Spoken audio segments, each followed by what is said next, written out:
बहुत बहुत धन्यवाद। श्रद्धेय मंच, मेरे उपस्थित समक्ष मेरे भाइयों बहनों, मेरी माताओं, बच्चों, कुछ यंगस्टर्स दिख रहे हैं। महिला सत्र है ये, और मुझे बताया गया कि बहुत ही ज़बरदस्त बात जो पहली बार मुझे सुनने को मिली कि जो यहाँ स्पाउस मेंबरशिप होती है, यानी अगर जो मेंबर है तो उनकी वाइफ ऑटोमेटिकली मेंबर होती है। तो कहीं तो परिवार को दूरी माना जाता है। मैं भी किसी से चर्चा कर रही थी कि हमारे लॉ और जुडिशरी का तो अपसाइड डाउन हो रखा है। सब कुछ इंडिविजुअल हो गया है।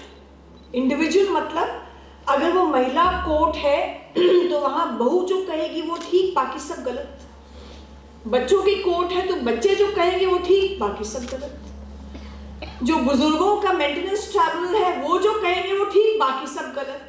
इन तीनों जजेस को अगर इकट्ठे बिठा दोगे और तीनों के साथ लगा दोगे तो आपस में लड़ पड़ेंगे। ये सच्चाई है। अधिवक्ता बहुत से बैठे हैं यहाँ पर, और कारण क्या है कि जो भी हमारे समझ बूझ का केंद्र बन गया है वो इंडिविजुअल बन गया है। वन पर्सन इंडिविजुअल बन गया है, जबकि भारत में विचार का केंद्र हमेशा परिवार रहा है।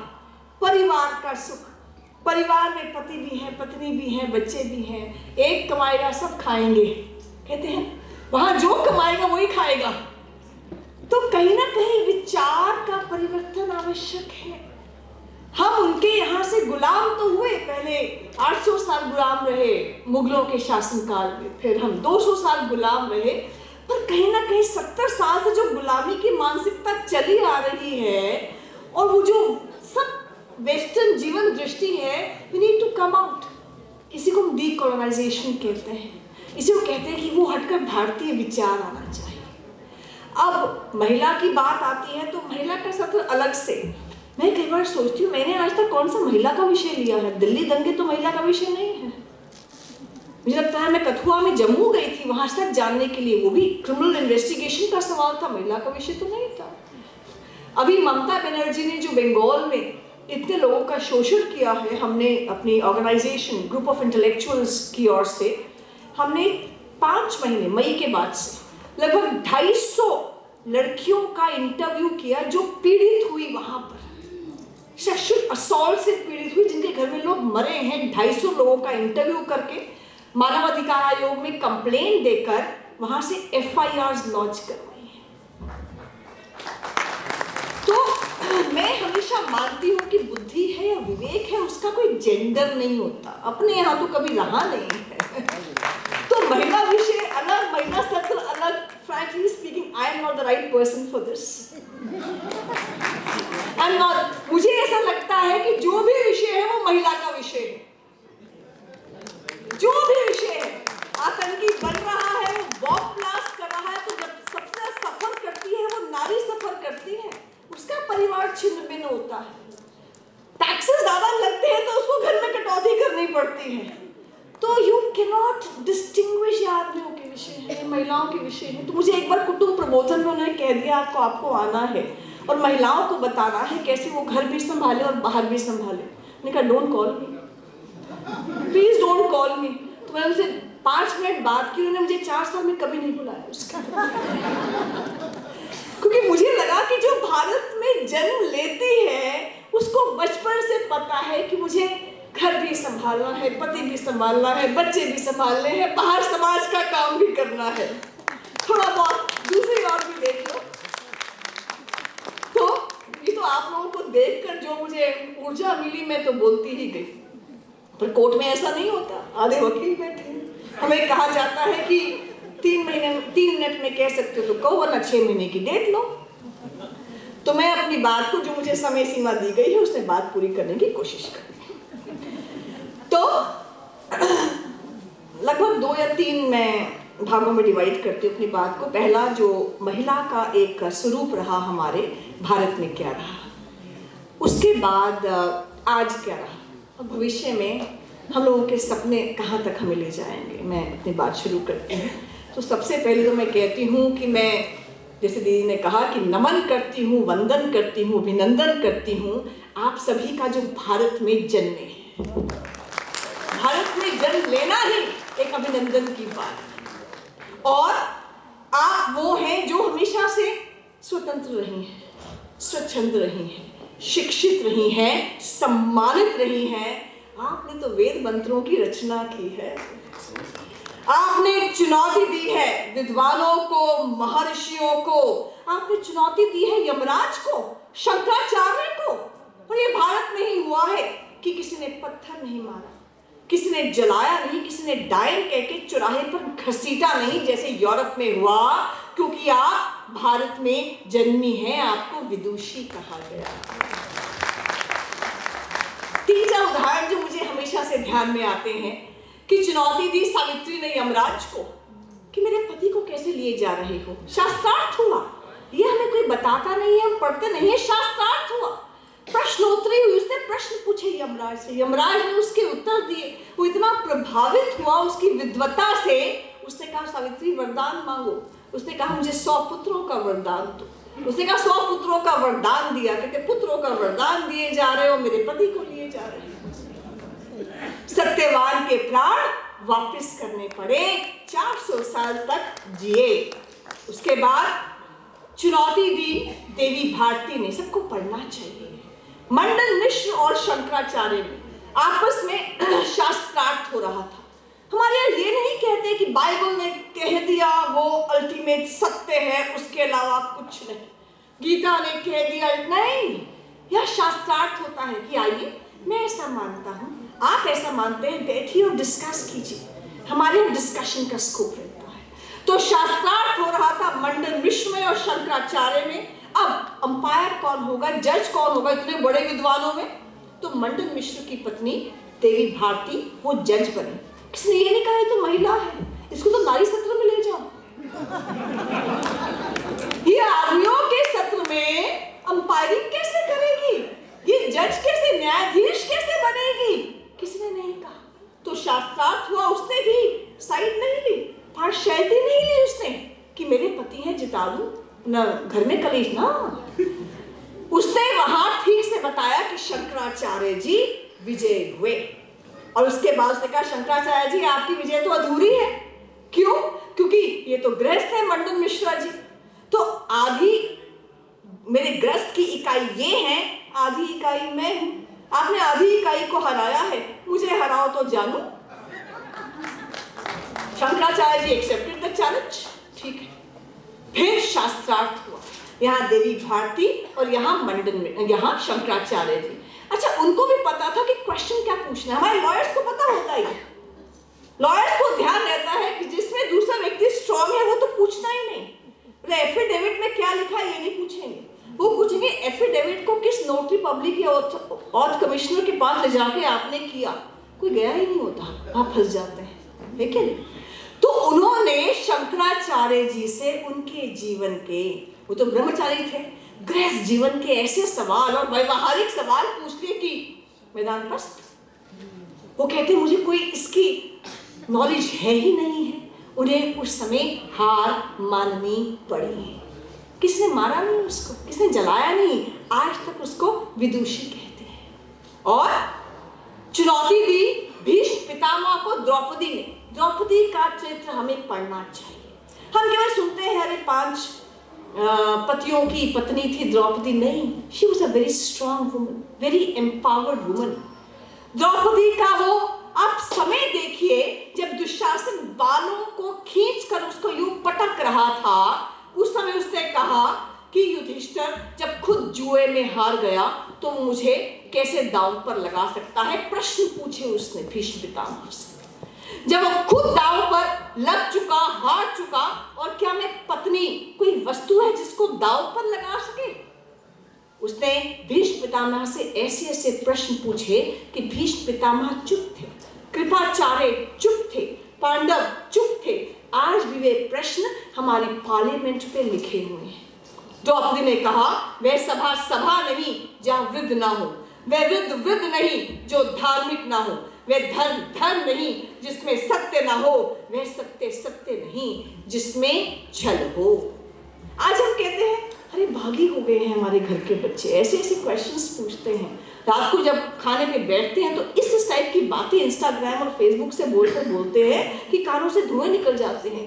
रेबिलियन पढ़ना हो तो 500 साल में जो सबसे बड़ी रेबिलियस लेडी हुई वो मीराबाई थी।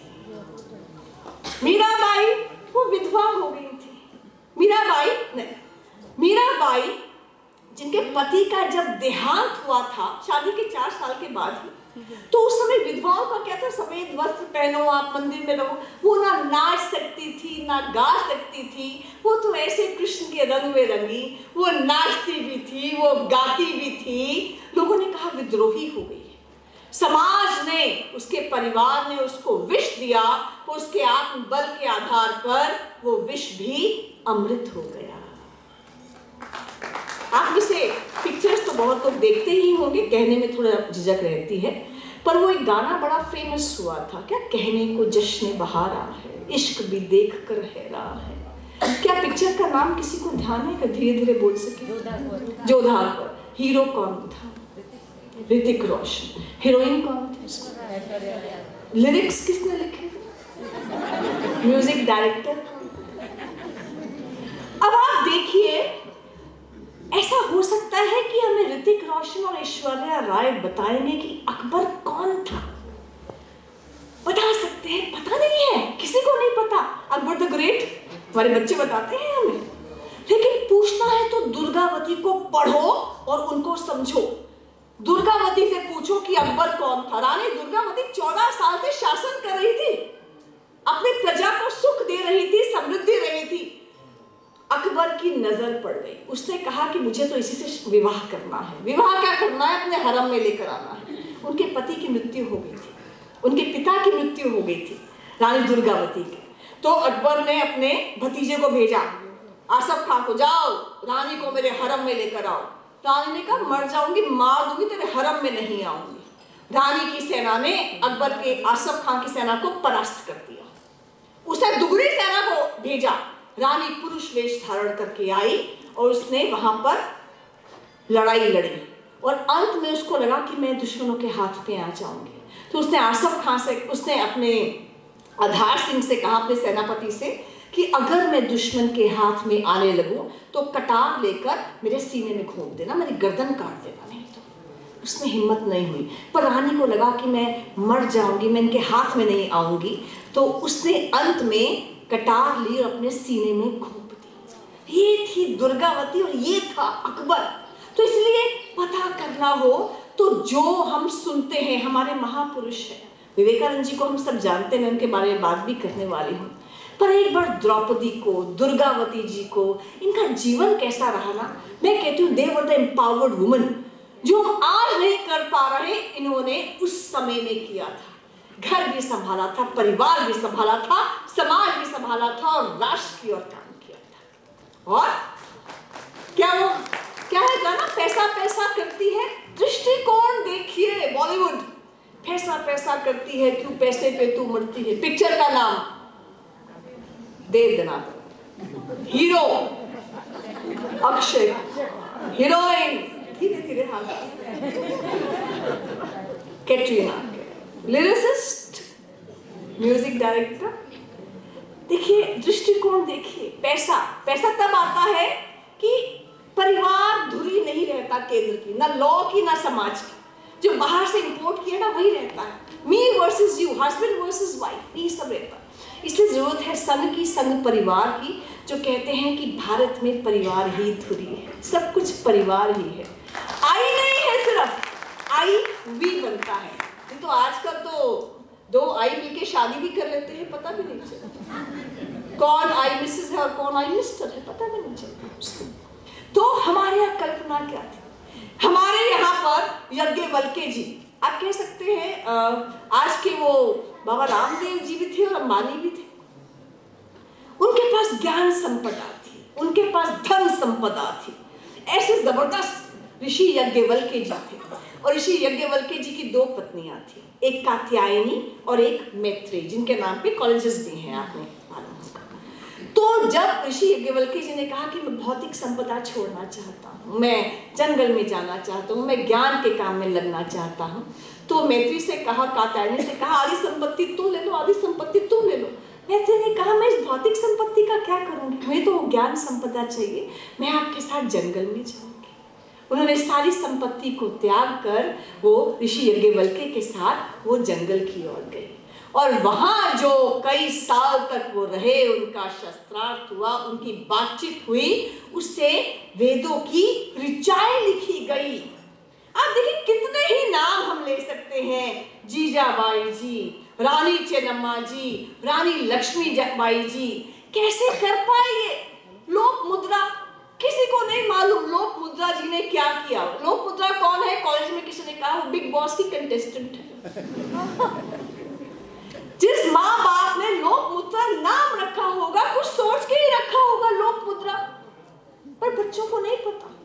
तो इसलिए लोक मुद्रा जी ऋषि अगस्त्य की पत्नी थी, जिन्होंने वेदों का पंचदासी मंत्र लिखा था, वो ऋग्वेद के मंत्र लिखे थे, वो थी लोक मुद्रा। कैसे कर पाई ये महिलाएं? और कहीं नहीं कर पाई, ना यूरोप में कर पाई, ना क्रिश्चियन सभ्यता में कर पाई, ना इस्लाम में कर पाई। कैसे कर पाई यहाँ?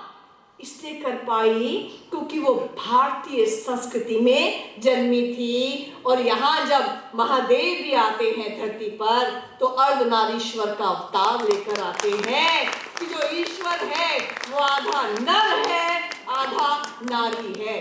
जब संतान उत्पन्न होती है ना, उसमें 50% जो तत्व है वो माँ का आता है, 50% पिता का आता है। तो मैं अगर चेतन अवस्था में एक स्त्री हूं, तो अचेतन अवस्था में मेरे में पुरुष के गुण भी हैं। लगाओ बच्चे को मेरे हाथ और फिर देखो कैसे शेर की तरह गरजती हूँ, होता है कि नहीं?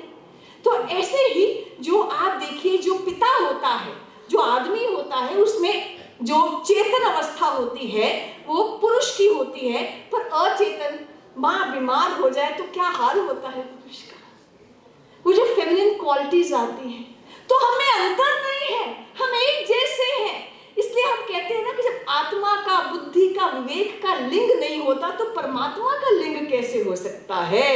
और यहाँ तो ब्रह्मा, विष्णु, महेश तीनों को, दिव्य शक्तियों को जोड़ना पड़ता है, तब माँ दुर्गा का सृजन होता है, तभी महिषासुर का वध भी होता है। अब मैं हमेशा कहती हूँ कि अगर मैं इंडिया की बात नहीं, भारत की बात कर रही हूँ, भारत में जो सरकार बनती है उसमें पोर्टफोलियोज तो परमानेंट है, कोई डिसेंट नहीं है, कोई ऑब्जेक्शन नहीं है, कोई नो कॉन्फिडेंस मोशन नहीं होता। जो फाइनेंस का पोर्टफोलियो है वो तो माँ लक्ष्मी के पास ही रहेगा, जो डिफेंस का पोर्टफोलियो है माँ काली के पास ही रहेगा, और जो एजुकेशन का पोर्टफोलियो है वो माँ सरस्वती के पास ही रहेगा। हाँ, नारद मुनि जी के पास इंफॉर्मेशन एंड ब्रॉडकास्टिंग जरूर रहेगा। तीनों संस्कृतियां देखिए, हम सनातन संस्कृति को बिलोंग करते हैं, इसलिए हमें लगता है कि सब ऐसे ही तो है, सब एक जैसे हैं। ये ध्यान है, मैं अभी पीछे हमारे घर में मेड थी, तो उसको मैंने कहा, घर में एक सेब पड़ा हुआ था, तो उसको मैंने कहा बच्चे ये सेब खा लो, ये प्रसाद है। था नहीं, मैंने कहा प्रसाद है। ना ना ना ना, मैं प्रसाद नहीं खा सकती, इसके कारण से मैं बहुत आज तक दुखी हुई हूँ, परेशान हुई हूँ। मुझे बाद में ध्यान आया कि वो क्रिश्चियन है। मैंने कहा प्रसाद खाने में क्या प्रॉब्लम है, हम तो सबका प्रसाद खाते हैं, isn't it? तो ये छोटी छोटी बातें आपकी जो जीवन दृष्टि होती है कि आप मनुष्य को कैसे देखते हैं, आप जगत को कैसे देखते हैं, आपकी जगत को देखने की दृष्टि कैसे बनती है, वो आपकी संस्कृति से आती है। तो अगर मैं एक संस्कृति की बात करूं तो हम उस संस्कृति में नहीं जन्मे जिसमें कहते हैं स्त्री का जन्म पुरुष की टेढ़ी पसली से होता है। ये रहा पुरुष, पुरुष की टेढ़ी पसली है, ये स्त्री। पुरुष डोमिनेंट है, सुपीरियर है, स्त्री उसकी दासी है, वो इंफीरियर है। पुरुष और पसली सेम इक्वल नहीं हो सकते हैं। पुरुष चाहेगा तो इस पसली को हटा के वो 4 पसलियां और ला सकता है। मोटी पसली हटाकर पतली पसली ला सकता है। और सुंदर पसली ला सकता है, there is no equality, there is no independence, there is no dignity. ये जो जीवन दृष्टि है कि पुरुष की टेढ़ी पसली से स्त्री का जन्म होता है, दिस पसली इज डिस्पोजेबल, एक जाएगी तो 10 आएंगी, यहाँ समानता नहीं है ना। और इसी से आप देखिए जो दूसरी यूरोपियन सभ्यता है, वो कहते हैं कि गॉड ने तो एडम को बनाया था, पहले आदमी को बनाया था, एडम को, एडम के मनोरंजन के लिए ईव आई थी। There is no equality. आदम बनाया था ना, पहला आदमी बनाया था, उसके मनोरंजन के लिए, उसकी कंपेनियनशिप के लिए ईव, एक लेडी को बनाया गया था। ईव ने क्या किया? भगवान ने कहा था तुम्हें मैं गार्डन ऑफ ईडन में छोड़ रहा हूं, ये वर्जित फल है, फॉरबिडन एप्पल, इसको नहीं खाओगे। पर शैतान के कहने पर शैतान उस स्त्री में घुस गया और उस स्त्री ने खुद भी वो वर्जित फल खाया और एडम को भी खिला दिया।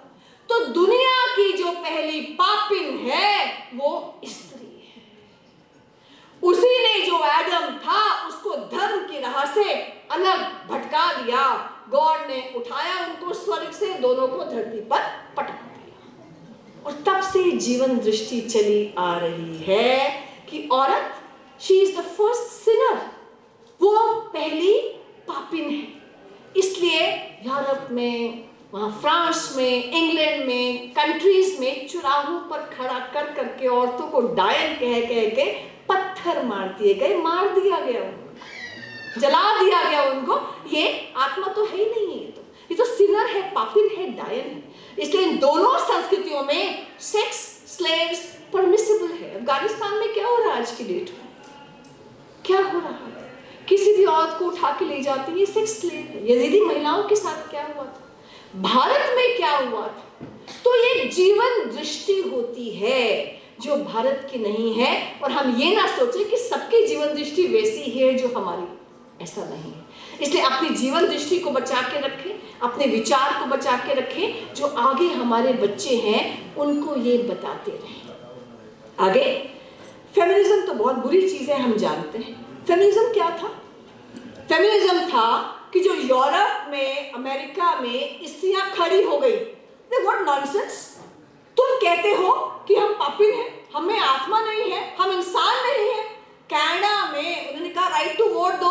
कनाडा ने कहा only persons have right to vote, उनका कॉन्स्टिट्यूशन कहता है only persons have right to vote, you are not a person, so you will not be given right to vote. कहते औरतों ने कहा हम इंसान नहीं है, हम आत्मा नहीं है, हम सिनर है, हम पापिन है, व्हाट नॉनसेंस।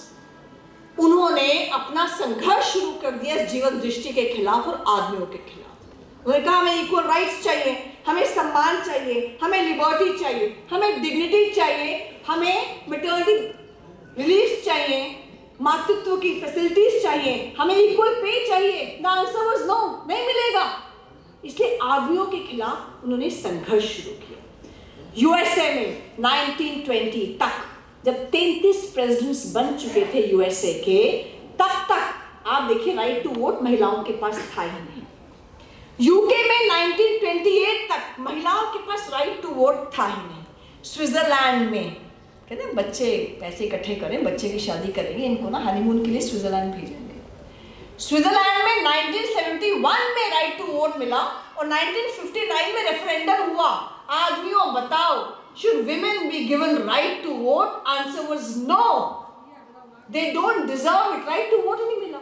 और आज तक जहाँ पे पोप रहते हैं, जो क्रिश्चियन वैटिकन सिटी है, वहाँ पर राइट टू वोट महिलाओं के लिए है। और भारत में ऐसा हुआ, संघर्ष किया महिलाओं ने, हमें वोट देने की आजादी चाहिए। आवाज आई नहीं। जैसे ही भारत आजाद हुआ, कॉन्स्टिट्यूशन आया, कॉन्स्टिट्यूशन की फर्स्ट लाइन थी we the people. We the people में ये नहीं था we the white males of India, we the brown males of India, नहीं। We the people means we the people. We the people means आदमी, औरत, बच्चे, काले, गोरे, there is no discrimination of caste, religion, nothing. We the people give ourselves this constitution, जहाँ equality रहेगी, liberty रहेगी, dignity रहेगी, सब कुछ रहेगा। हमने अपने आप को ये संविधान दे दिया। क्यों दिया? हमारी संस्कृति तो कहती है यत् पिंडे तत् ब्रह्मांड, जो इस पिंड में है वो ब्रह्मांड में है। वो कहते हैं कि क्या हम ब्रह्मास्मि, मैं ब्रह्म हूं। ये नहीं कि मैं ब्रह्म और तुम शैतान हो, ऐसा भी नहीं है। तत्त्वमसि, तुम भी तो वही हो। यहाँ कहते हैं ईश्वर सर्वत्र है, उसमें भी वही ईश्वर है, आप में भी वही ईश्वर है, उस गिलास में भी है, चर अचर में भी है, जीव जंतुओं में भी है, पशु पक्षियों में भी है, सारे ग्रहों में है, सब जगह ईश्वर का ही तो वास है। तो द्वैती नहीं है, द्वैतवाद नहीं है, मी वर्सेस यू नहीं है, वी ऑल आर वन। इसलिए हम दूसरे धर्मों को एक्सेप्ट करते हैं, टॉलरेट नहीं करते। इंडिया हैज बिकम इनटॉलरेंट था ना पूरा। India can not be intolerant. India does not tolerate the other person. India accepts the other person. मैं भी ठीक हूँ और तुम भी ठीक हो। मैं राम को पूछती हूँ, मैं भी ठीक, तुम अल्लाह को पूछो, तुम भी ठीक, तुम्हारा रास्ता भी वही है, मेरा रास्ता भी वही है, वहां मिलेंगे ना ईश्वर के पास। वी कैन को एग्जिस्ट। आज समस्या क्या है? एक किताब आई है सेपियंस। सेपियंस है जो इजराइल का राइटर है, नोवा हरारी, युवाल नोवा हरारी, उसकी किताब है। वो क्या कहता है, बहुत पॉपुलर हुई है, पूरी दुनिया में पॉपुलर हुई है। वो क्या कहता है कि हम इंसान ना कहानियां बड़ी अच्छी बता सकते हैं। तो एक कहानी तो शायद इस्लाम ने बताई, एक कहानी माओवाद मार्क्सिज्म ने बताई। उन्होंने क्या बताया? केवल हम जो कह रहे हैं वो ठीक है, केवल हम जो कह रहे हैं वो सच है, केवल हमारा भगवान सच है, हमारी किताब सच है, हमारी पूजा सच है। तुम अगर ये मानोगे तो स्वर्ग में जाओगे, बाकी सब नरक में जाएंगे, बाकी सब शैतान के पूजक हैं। और हमारी ये रिलीजियस ड्यूटी है कि आपको कन्वर्ट करें या किल करें। भारत की कहानी कौन बताएगा? यहाँ बैठे मेरे भाई और मेरी बहनें बताएंगे। भारत की कहानी नहीं बताई गई, भारत की सब बातें नहीं बताई गई कि जो भारत कहता है कि सब ठीक है ना, मी वर्सेस यू तो है ही नहीं, सब एक ही है। भारत की कहानी बताने की जरूरत है। कोई यहाँ हम ये नहीं कहते कि जो राम को पूछते हैं उन्हीं का वही सुखी हो। हम कहते हैं सर्वे भवन्तु सुखिनः, सर्वे सन्तु निरामया। इसमें सभी आ जाते हैं, सभी अच्छी शक्तियां आ जाती हैं, आदमी, औरत, हिंदू, मुस्लिम, ब्राह्मण, शूद्र, कोई डिस्क्रिमिनेशन ही नहीं है। तो इसलिए हमारा जो कॉन्सेप्ट है वो सबको साथ लेकर चलता है। तो 3 तरह की संस्कृतियां हमारे सामने रही। पहला, जो बुर्के की जाली से आसमान को देखना चाहती थी, जो पढ़ना चाहती थी, जो बिना पुरुष के घर से बाहर जाना चाहती थी, जो 4 पत्नियों के साथ नहीं रहना चाहती थी, जो अकारण सड़क पे तलाक तलाक तलाक कहकर फेंक दिया जाए, इसको बर्दाश्त नहीं करना चाहती थी। दूसरी संस्कृति जो कहती है यहाँ जाओ वहां जाओ मेरी मर्जी, मैं शादी करूं ना करूं मेरी मर्जी, मैं लिव इन में रहूं ना रहूं मेरी मर्जी, मैं बच्चे पैदा करूं ना करूं मेरी मर्जी।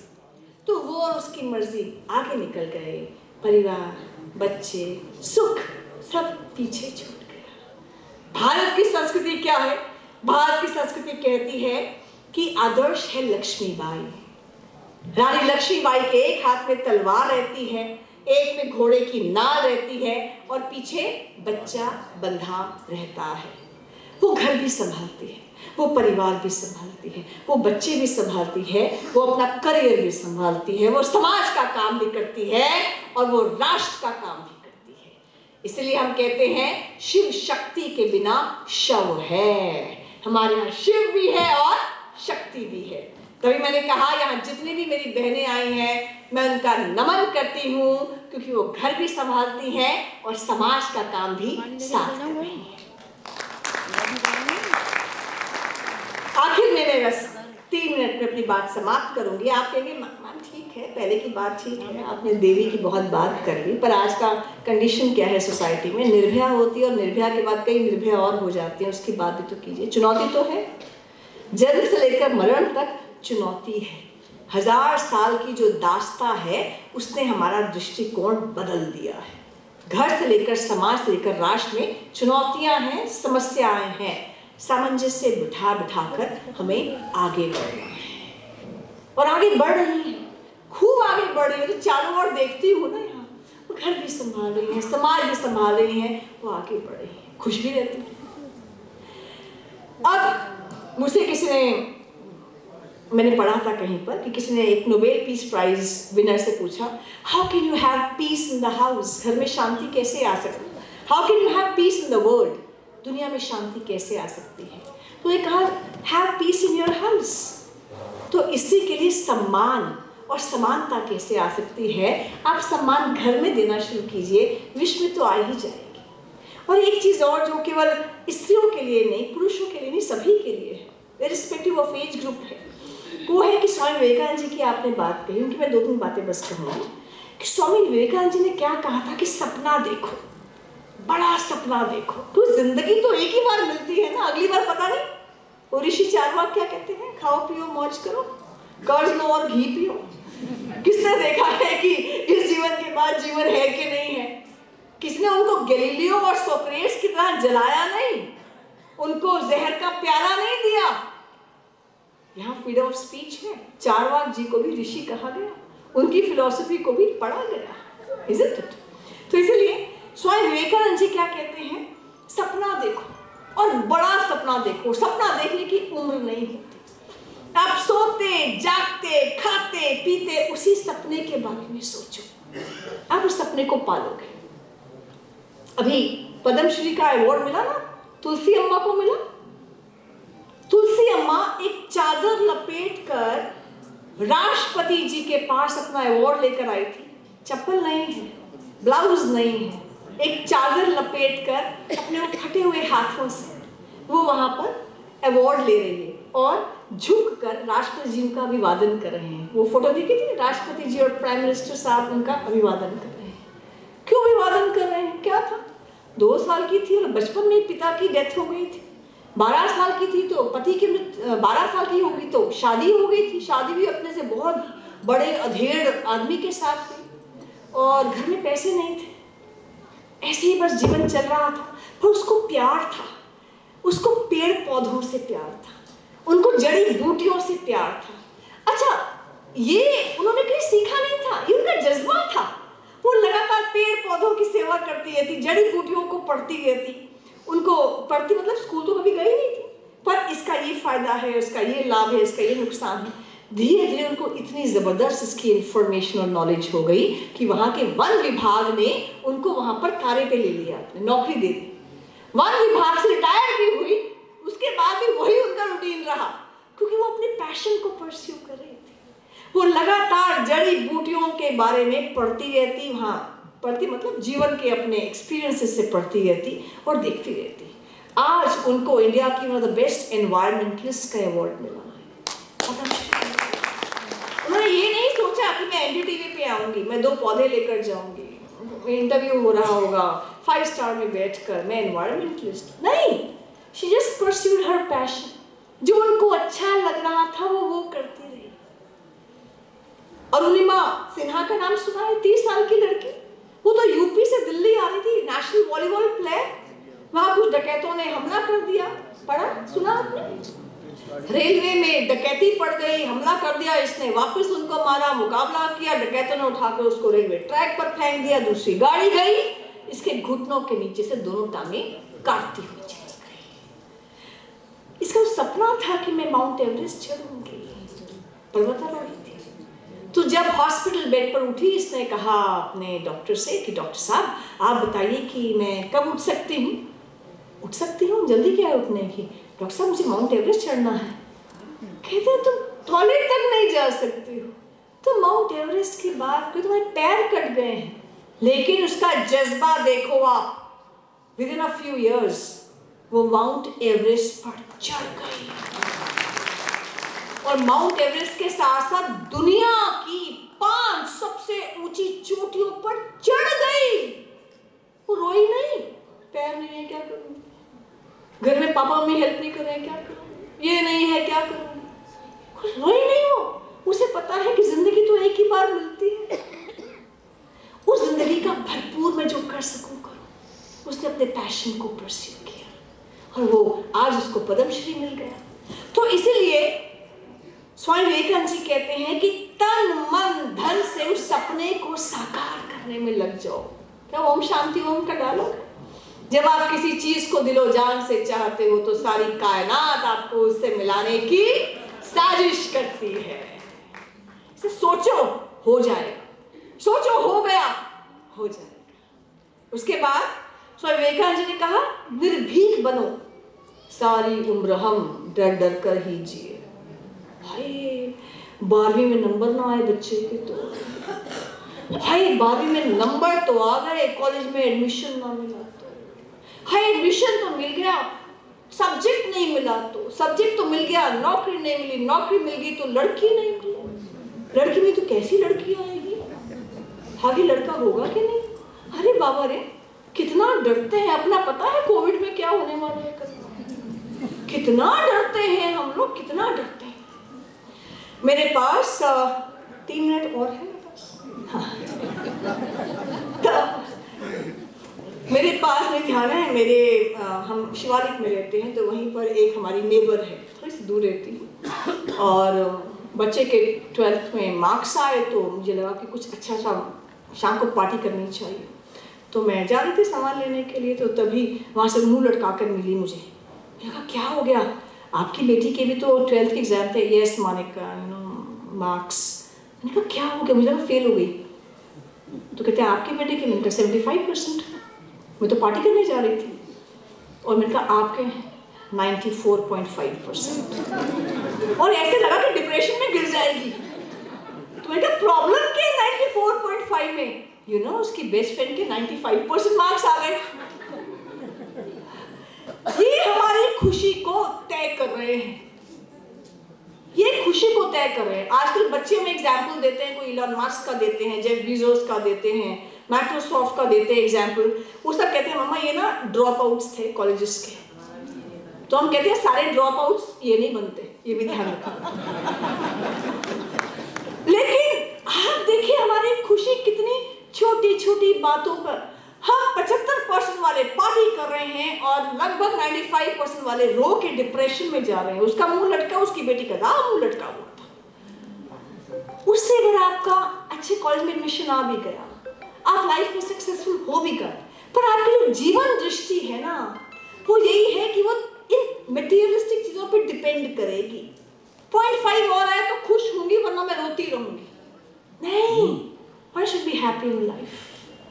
जो ईश्वर ने दिया है, कोविड के बाद हम सब जिंदा हैं, we should be happy, isn't it? अब तो डरे नहीं, जो होगा अच्छा ही होगा। हमारे साथ अब तक अच्छा हुआ है ना, बाकी का भी अच्छा हो जाएगा। अपनी अपनी किस्मत लेकर आ रहे हैं। और आजकल जो बोलते हैं हमें समझ में नहीं आता क्या क्या बोलते हैं, ठीक है। तो विवेकानंद जी एक बार ना ट्रेन में जा रहे थे। गुलाम देश था, गुलाम राष्ट्र के नागरिक थे। साथ में एक अंग्रेज मिलिट्री ऑफिसर फर्स्ट क्लास के डब्बे में बैठा हुआ था। वो देख रहा था ये अजीब से चोगा पहना हुआ, भगवा चोगा पहना हुआ आदमी मेरे साथ कैसे फर्स्ट क्लास के कूपे में बैठा हुआ है। तो विवेकानंद जी की आंख लगी, तो इस मिलिट्री ऑफिसर ने उनका शूज उठाए और शूज उठाकर उन्होंने गाड़ी से बाहर फेंक दिए। विवेकानंद जी ने देख लिया, तो जैसे मिलिट्री ऑफिसर की आंख लगी तो विवेकानंद जी ने उसका कोट उठाया और खिड़की से बाहर फेंक दिया। तो जैसे ही उसकी बाद में आंख खुली तो उसने यहाँ देखा, वहां देखा, वो कोट तो था नहीं, सीट के नीचे कोट तो था नहीं। Hey, where is my coat? तो विवेकानंद जी ने बहुत ही शालीनता से कहा, Your coat has gone in search of my shoes. तुम्हारा कोट मेरे जूते ढूंढने गया है। अब इस बात पर तो कुछ भी हो सकता था, पर शरीर गुलाम था ना, देश गुलाम था ना, अपनी आत्मा गुलाम थी ना देश की आत्मा गुलाम थी। इसलिए हमारे यहाँ कभी भी हम देश की बात करते हैं ना, नेशन स्टेट का कॉन्सेप्ट नहीं रहा। हमारे यहाँ राज्य पहले मुगलों के हाथ में था 800 साल तक, फिर अंग्रेजों के हाथ में राज्य था 200 साल तक, 70 साल तक अंग्रेजों के ही शिष्यों के हाथ में रहा, अगले 70 साल तक। पर राष्ट्र हमेशा आपके हाथ में रहा। राष्ट्र हमेशा हमारे सन्यासी परंपरा के हाथ में रहा। राष्ट्र मीराबाई के हाथ में रहा, कबीर जी के हाथ में रहा, गुरु नानक देव जी के हाथ में रहा, रविदास जी के हाथ में रहा। जो रविदास जी चमड़े का काम करते थे, जूते सिलते थे, लेकिन क्या कहते थे, मैं हरि का काम कर रहा हूं। आप देखिए वो जो डिग्निटी ऑफ लेबर की बात करते थे, तो राष्ट्र कभी गुलाम नहीं हुआ, राज्य गुलाम रहा, इसलिए आज भी हम जिंदा हैं। हम कहते हैं ना, यूनान मिस्र रोमा सब मिट गए जहां से कुछ बात है। क्या बात है कि हस्ती मिटती नहीं है हमारी। बात यही है कि जिस देश में ये रिलीजियसली ओरिएंटेड आर्मीज गई, चाहे वो अंग्रेजों की गई या मुगलों की गई या इस्लाम की गई, जहां भी गई वहां उन्होंने राजा को पराजित किया, उसकी सेना को पराजित किया, उसके शासन पे कब्जा किया, उसका खजाना लूट लिया। जो प्रजा थी वो हाँ में हाँ मिलानी शुरू हो गई, खत्म हो गया सब कुछ। राज्य ओरिएंटेड था, हमारे यहाँ कभी भी नहीं रहा। हमारे यहाँ आया, मुगलों तुम हमारे मंदिर तोड़ोगे, तोड़ दो, हम पेड़ की पूजा कर लेंगे। तुम पेड़ को काटोगे, काट दो, हम आकाश की पूजा कर लेंगे। तुम हमें बंद कर दोगे और आकाश को भी हम नहीं देख सकते, हम अपनी आंखें बंद करके अपने इष्ट की अपने अंदर ही पूजा कर लेंगे। इसलिए हम गुड़गांव में सड़कों पर पूजा नहीं करते, हम अपने इष्ट की पूजा अपने अंदर करते हैं। तो हमारा ये राष्ट्र सदा से ही विजेता था, विजेता है और आपके दम पर विजेता रहेगा। चौथी बात, कंपटीशन नहीं। बताया ना 94%। अरे उसका बेटा तो एआई में स्टार्टअप की प्लानिंग कर रहा है, मेरा बेटा नौकरी ढूंढ रहा है माइक्रोसॉफ्ट, मैं तो बाहर नहीं। आपको क्या पता कि उनके कितने जन्मों के कितने सॉफ्टवेयर में क्या क्या स्टोर्ड है और आगे कहाँ जाना है। हमें क्या पता हमारे बेटा शायद यहाँ कुछ समय के लिए हमारे साथ है, कितने जन्मों की यात्रा करके आ रहा है और आगे कहाँ जाना है। कंपटीशन नहीं किसी से, हो ही नहीं सकता। ट्राई कीजिए, हो ही नहीं सकता कंपटीशन। क्योंकि आप देखिए 700 करोड़ लोग हैं, भगवान ने हमें क्यों बनाया? Why one extra? Time waste तो नहीं किया। आप जैसा दूसरा कोई है ही नहीं। सीआईडी पिक्चर देखते हो, सीआईडी भी देखते हो। सीआईडी देखते हैं आप लोग? कौन कौन? कोई हाथ नहीं उठाएगा मुझे, सब देखते हैं सीआईडी। सीआईडी की जो बेस्ट लाइन है ना कि किन्हीं दो लोगों के फिंगरप्रिंट्स सेम नहीं होते। आप दिव्य हैं, आप भव्य हैं, आप जैसा कोई हो ही नहीं सकता पूरी दुनिया में, क्योंकि आप किसी की जेरोक्स कॉपी है ही नहीं। आप सब ओरिजिनल पीसेस हैं। जुड़वा भी होगा तो वो अलग होगा, आप जैसा नहीं होगा। तो ईश्वर ने कुछ तो आपके लिए सोचा है, इसलिए आंख बंद करके उसको पहचानिए। हम यहाँ आए हैं खाने पीने सोने तो सब कर जाते हैं, हम यहाँ क्यों आए हैं सोचिए। और जब आप उसको देख लेंगे, ध्यान में आ जाएगा, आपका जीवन ऐसा हो जाएगा जो खुशनुमा हो जाएगा।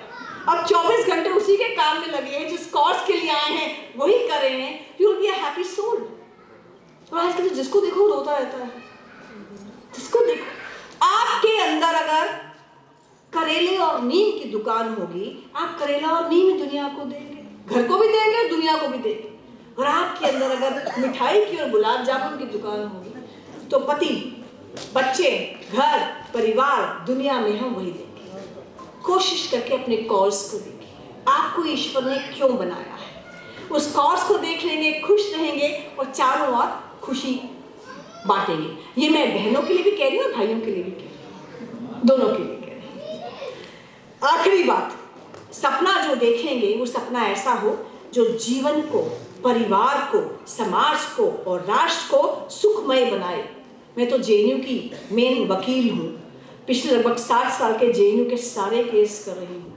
मैं जितना आपके बीच में नहीं रहती उतना तो मैं, क्या कहते हैं उनको, अर्बन मैक्सिम्स के ऑपोजिट में खड़ी रहती हूँ, उन्हीं को झेलती हूँ, लंच उन्हीं के साथ करती हूँ, उन्हीं से बात करती हूँ। तो इसीलिए सपना तो उन्होंने भी देखा था, क्या 9 फरवरी को 2016 को, क्या भारत तेरे टुकड़े होंगे इंशाअल्लाह, भारत की बर्बादी तक जंग रहेगी, अफजल हम शर्मिंदा हैं, तेरे कातिल अब तक जिंदा हैं, तुम कितने अफजल मारोगे, घर घर से अफजल निकलेगा। एक भी अफजल उसके बाद घर से नहीं निकलेगा। उसको पता है यूएपीए लग जाएगा, वो अरेस्ट होके जेल जाएगा, और यहाँ तो ऊपर और नीचे कौन कौन बैठे हैं, तो एक भी बाहर नहीं निकला। तो इसीलिए तो इन्हीं लोगों के लिए मैं कहना चाहती हूँ, सपना देखना है। और अगर खून उबाले मार रहा है ना, तो जो लड़ना है तो मिलके लड़ो भूख से, जो भूख सारे देश को है खा रही। जो लड़ना है तो लड़ो जाति पाति से, जो फूट है हमारे घर जला रही है। खेलना ही खून से तो आओ फिर, ये सीमा देश की तुम्हें बुला रही। अब आपके हाथ में, सबके हाथ में ब्रह्मास्त्र है। अर्जुन बेचारे को तो एक ही बार मिला था, एक ही बार चला पाया। आपके हाथ में जो 8 इंच का ब्रह्मास्त्र है, इसको तो आप छोड़ते नहीं है, मोबाइल फोन को। ना ना ना, क्या देखा था आपने? 8 महीने पहले एक वीडियो आया था ना, एक माँ है, उसने 2-3 साल के बच्चे को साथ ऑटो में बिठाकर कोई वीडियो, आजकल तो रील्स आ गई हैं, वीडियो देखते हुए ऑटो में जा रही है। पेटीएम से ऑटो का वो पे हो गया, उतर के चली गई। तो पीछे पीछे ऑटो वाला कहते हैं मैडम तो बच्चा तो ले जाए। तो आज जब हम उठते हैं ना, हमारे घर के लोगों को बाद में पता चलता है, दुनिया को मालूम चलता है कि हम उठ गए। क्यों उठते हैं तो पहले व्हाट्सएप पे स्टेटस, अरे बाबा रे कितने सारे व्हाट्सएप नहीं देखे हमने, आंखें मलते मलते व्हाट्सएप पे कुछ रह तो नहीं गया। और सोते हैं तो दुनिया को पता है कितने बजे सो रहे हैं, क्योंकि उसमें आया था ऑनलाइन है कि नहीं, है कि नहीं। और ये बताइए फैमिली के ग्रुप्स कितने हैं आपके?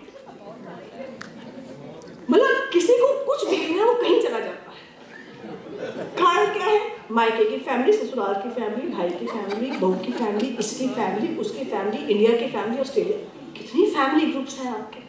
तो आप एक एक व्यक्ति 10-10 हजार लोगों के साथ कनेक्टेड है। इसका रियलिटी कनेक्टेड है। हम अपनी वो हनुमान जी को पावर याद करवाई थी ना, जामवंत जी ने कराई थी। तो हम सब आदमी हो या औरतें, इसलिए मैं कह रही हूँ नारी सत्य में तो बुलाई मत मेरे को समझ नहीं आती बोलना क्या है, क्योंकि मैं किसी को नारी पुरुष करके देखती नहीं हूँ। मैं देखती हूँ ये मेरे भारत के एम्बेसडर्स हैं, इंडिया के एम्बेसडर्स नहीं, मेरे भारत के एम्बेसडर्स हैं, भारत के विचार परिवार के एम्बेसडर्स हैं। ये जहाँ खड़े होंगे भारत की बात करेंगे, हिंदुत्व की बात करेंगे, संस्कृति की बात करेंगे और आगे लेकर जाएंगे। तो इसलिए एक काम हम करें, रोज हम 5 पेज रोज पढ़ें। कौन लाइब्रेरी जाएगा? धूल खाली होती है। किसने कहा लाइब्रेरी जाने के लिए? गूगल पे सर्च करते हैं ना हम, तो गूगल पे सर्च कर लो। आजकल तो आपको जो विषय अच्छा लगे, एक विषय है जो आपका अपना होगा, आप करियर से, फैमिली से जो करते होंगे, एक है जो देश को समर्पित, जो आपके मन का। कोई एक विषय आप जरूर रोज पढ़ें, उसमें आप, मैं तो कह रही हूँ 5 पेज से शुरू, 5 पेज रोज पढ़ें, 1 पेज रोज लिखें। नोटबुक पे लिखती हूँ, पता नहीं कहाँ रह जाती है नोटबुक, नहीं, आप फेसबुक पे लिखें, आप ब्लॉग पे लिखें, आप व्हाट्सएप पे ग्रुप पे लिखें, जहाँ पे नई पिक्चर कौन सी वहां शेयर हो रहा होता है वहां डालें आप, लेकिन आप पढ़ें जरूर और लिखें जरूर। 5 पेज रोज पढ़ें, 1 पेज रोज लिखें। Believe me, you will be a leader in your own right. उस विषय पर किसी को कोई भी इंफॉर्मेशन चाहिए, वो आपका फेसबुक पढ़ेगा। आपको, मुझे पूरे हिंदुस्तान में जहाँ मैं जाती हूँ सब कहते हैं दीदी कहीं भी कुछ बोलना होता है ना, हम आपका वीडियो सर्च कर लेते हैं, वहीं से हमें पॉइंट्स मिल जाते हैं। क्यों? मैं लगातार पोस्ट कर, मैं ये करती हूँ 5 पेज रोज पढ़ो, 1 पेज, इतना ही करती हूँ और कुछ नहीं करती, इतना ही करना है, ज़्यादा कुछ नहीं करना। 5 पेज रोज पढ़ो, 1 पेज रोज लिखो, आप उस टॉपिक के ओरिजिनल लीडर्स बन जाएंगे। आपको इलेक्शन लड़ने की जरूरत नहीं है, समाज वैसे ही आपको फॉलो करेगा। और 10,000 लोग तो आपके फैमिली नहीं, family, friends, school friends, college friends, यहाँ फ्रेंड्स, मोहल्ला फ्रेंड्स, सब हो जाते हैं। तो इसलिए कोशिश करो कि इसको केवल फॉरवर्ड मैसेज में मत करो। तो 2 तरह के लोग हैं, एक मेक इंडिया ब्रिगेड है, एक हेट इंडिया ब्रिगेड है। जो हेट इंडिया ब्रिगेड है वो Hindu versus Muslims, Brahmin versus Dalits, क्या Aryan versus Dravid, south versus north, ये सब करते हैं। हम हैं जो मेक इंडिया ब्रिगेड है। मेरे पास एक बार एसी ठीक करने आए शर्मा जी, उनका एक मैसेज आ गया, ब्राह्मणों इकट्ठे हो जाओ। मैंने देखा ये क्या लिखा है उन्होंने, मैंने कहा, उनको फ़ोन किया, मैंने कहा शर्मा जी क्या मैसेज डाल रहे हो व्हाट्सएप पे? कहते अच्छा आपको चला गया। मैंने कहा शर्मा जी हम ना पूरे भारत को जोड़ने चले हैं, संग में हम कभी बोलते नहीं, हम जी करके बात करते हैं। मैंने कहा प्लीज़ अब जब बात करें पूरे भारत की बात करें, भारत आगे बढ़ेगा तो हम सब आगे बढ़ेंगे। तो आज मैंने सूर्य से बस जरा यूं ही कहा, आज के साम्राज्य में इतना अंधेरा क्यों रहा? तम तमा के वो दहाड़ा मैं अकेला क्या करूं? तुम बेफिक्रों के लिए मैं भला कब तक लड़ूं? आकाश की आराधना के चक्रों में मत पड़ो, संग्राम यह घनघोर है, कुछ मैं लड़ूं कुछ तुम लड़ो। जय हिंद।